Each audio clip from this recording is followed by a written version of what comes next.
Olá, boa tarde, turminha do segundo ano. Hoje, sexta-feira, vamos dar início ao trabalho de artes em nosso caderno de desenho, certo? Então, vocês irão fazer uma pesquisa sobre a origem da fogueira. Vai escrever no caderno de desenho e depois que escrever, vai fazer uma linda gravura, um lindo desenho de uma fogueira de São João.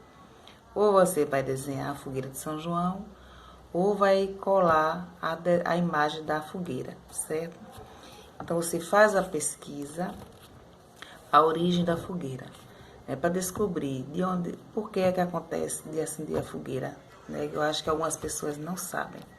Então, nessa pesquisa, iremos saber qual é o motivo que se acende a fogueira na véspera de São João, no dia de São João, certo?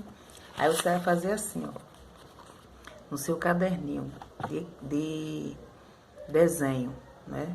Na próxima página que você tiver, aí você coloca a origem da fogueira de São João. Faz o cabeçalho, certo? Faz o cabeçalho embaixo, enfeita, ou se quiser, numa folha só, pode colocar, né? Só essa capa, depois fazer o cabeçalho e escrever sobre a origem da fogueira de São João, certo? Quando você for pesquisar, tem lá, a origem da fogueira. Aí vai aparecer.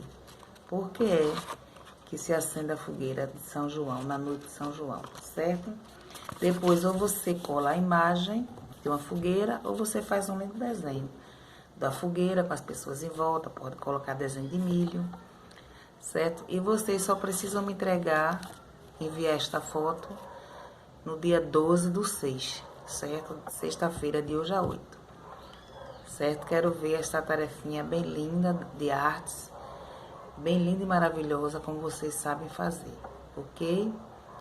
Tenham um bom final de semana, certo?